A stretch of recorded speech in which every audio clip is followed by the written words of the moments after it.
What's up, binge watchers? Welcome back to the channel. For today's video, we'll be talking about a new horror anthology series from Amazon Prime Video. It's called Them, created by Little Marvin, and it focuses on a black family who moves into an all-white neighborhood in Los Angeles, set in 1950s during the period known as the Great Migration. Now, this home that they're going to transfer houses malevolent forces from external to supernatural. So these forces attempt to destroy the family inside and out. Now, before I continue with this review, I invite you guys, if you haven't subscribed yet to the channel, what are you guys doing? Hit that subscribe button. We do weekly reviews of movies and TV shows. And while you're at it, please give this video a like.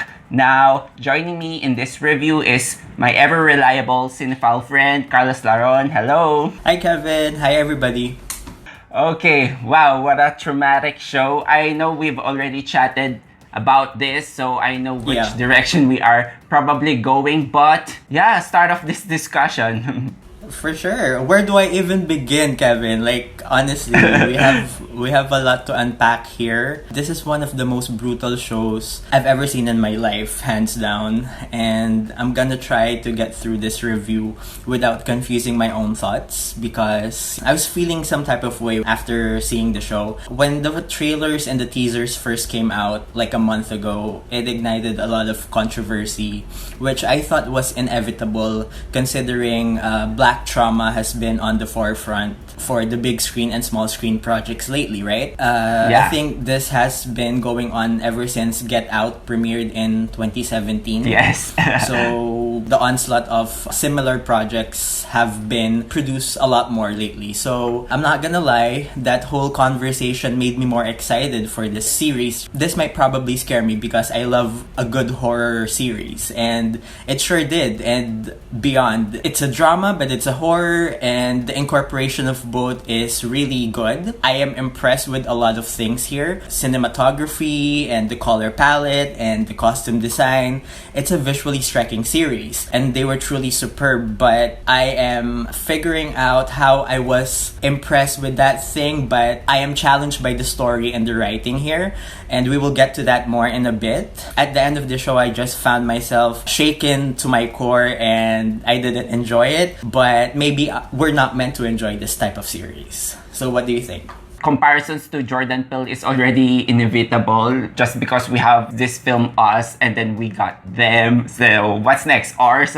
But visually, aesthetically, and thematically, the black trauma being portrayed on screen, you can also find it in here a bit less subtle, more graphic maybe. There are some points in this movie that I kept questioning that are they exaggerating things here? But I never lived in that time period and I never experienced what it feels like to be them. So I don't know if you remember this, but there's an episode in Lovecraft Country where a family of black people finds themselves situated in a all-white neighborhood and they're experiencing this hostile behavior from their neighbors. They even park their cars and then honk their horns while they're partying inside. We get a similar scene here, but before delving on that, I have to piggyback on the cinematography here. Visually, I love the color palette, juxtaposition of things that are pleasant, sunny in this neighborhood, but when you get to know the people, they're rotten to the core. What else? The shots here,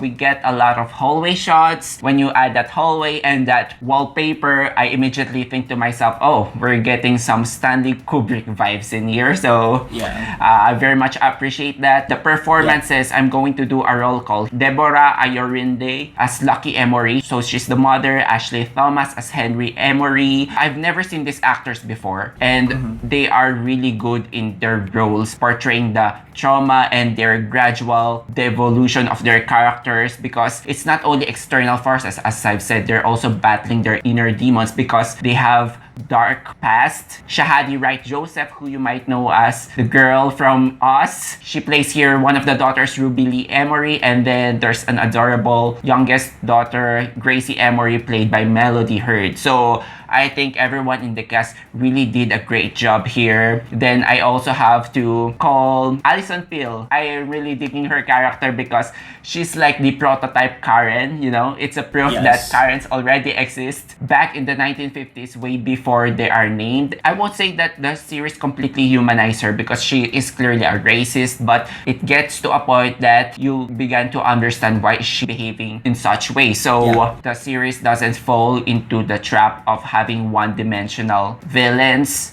just for her role. Should I recommend this to someone that I know? If you're a horror fan, I will definitely recommend, but I'm still not sure on how this will be received. Yeah. Because some might be already tired of the black suffering narratives, you know? This was met with a lot of disapproval when it came out, and even now, even the past few days when the series completed. I just want to circle back on the performances. Great acting all around. Lucky, played by Deborah Ayorinde, she carries most of the acting load, right, in the series. Yeah. We want to know why she is unhinged and why she behaves the way that she does, and it is revealed in halfway through the show. Nothing prepared me for what I saw. I can't even begin to tell you my experience. Yeah, so her character was well written and she acted the living daylights out of it. Also comparable to that was Ashley Thomas. Henry, on the other hand, he deals with a lot of microaggressions at his job with his boss, and also the two kids, they really had good individual storylines, but as a whole, they are just suffering. They, you know, why can't they catch a break? Even Alison Pill's character, I thought she was a caricature, but around episode 3 or 4, there's a moment where I kind of felt sorry for her. Maybe they did that intentionally, but by the end, I thought her arc was kind of incomplete. It's a shame because Alison Pill was so great in it. May I just note that I found the other white people, like all the white people, were just there to play racist, to play evil people, and why can't there be at least 2 to 3 people who are redeeming for the white people? But maybe that wasn't part of their writing, so it's just like the whites versus the blacks, and it's evident that they really want to drive the Emery family away, and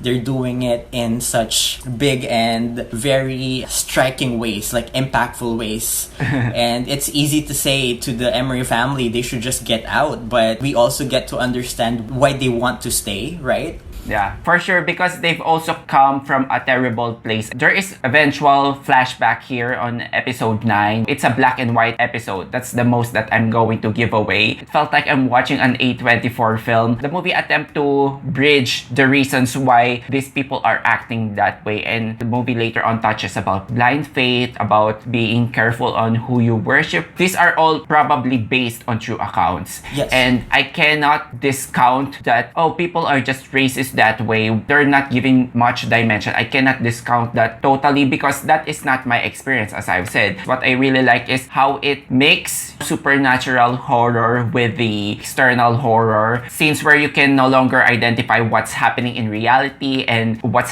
happening on your mind. There are literally supernatural beings here. Yeah. And it's interesting how each of the characters here conjured their own manifestation based on their insecurity, because racism, it can impact differently on a person. I wouldn't also discount here the power of trauma, because that is one of the key elements that a horror film can really bank on, especially on the Jordan Peele movies. Maybe it might be too traumatic for your taste, but for me, it is vital. Maybe I just needed subtlety on it. Just because it's too traumatic, I wouldn't completely say that this is not worthy of giving a try. There is something about the show that you just know from the start that it gets progressively worse. And we were right in thinking that, because some episodes also post a disclaimer in the beginning that they had a warning of how violent it would be. The viewers might get triggered, and they did a good job in setting that up. It's back in the day and we cannot discount the experiences of that, and maybe the real life happenings were far worse than what was presented here. It's the stuff made of nightmares here, and racism time, I like the fact that they showed the psychological effects of it to the person who is experiencing it, because it does a lot to your mental state. Yeah, totally agree with you. Visually, I think this movie is flawless. They've used a couple of old these songs here that I really like, and once they've used in the horror film, you will never listen to them the same way before. So that completely has an impact on me, and the performances were great all around. Deborah Ayorinde and Ashley Thomas,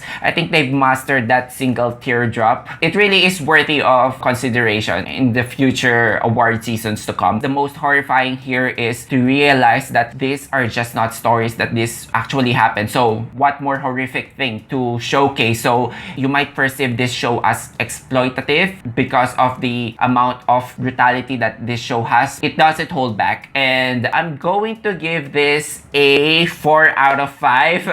I wouldn't say that I enjoyed this series, but I was blown away. If its purpose is to disturb you, it clearly did its purpose. So yeah, I do agree to some of your thoughts. I do find some of the things in this show quite brilliant and just truly incredible on a technical level. Some of it they could have improved on. I also like how the show touched on things that I didn't have any idea about. The tactics that white people use to drive the black people away back in the day. Like, the show has a lot of trigger points, and it might not be everyone's cup of tea. I also found the blurred lines between the real racism and the malevolent forces. That kind of threw me off in a way, but you know, one thing is for sure, I appreciated it because it's well acted, yes, stunningly crafted, and all those good things, but ultimately at the end I was just worn out and exhausted. I will not be rewatching it anytime soon. I completely understand you. So in my head, this is a perfect balance between 2.5 and 3, so 2.75, but if we're rounding off, we're sticking with that. 2.75. Pretty much controversial series. So are you guys intrigued with our thoughts? Let us know what you think in the comment sections down below. Also, if you enjoyed watching this video, please give us a like and subscribe to us for weekly content. Carlos, thank you so much for doing this with me. Yes, Kevin, of course. Till next time. Okay, thank you so much guys for watching. Until then, see you on the next one.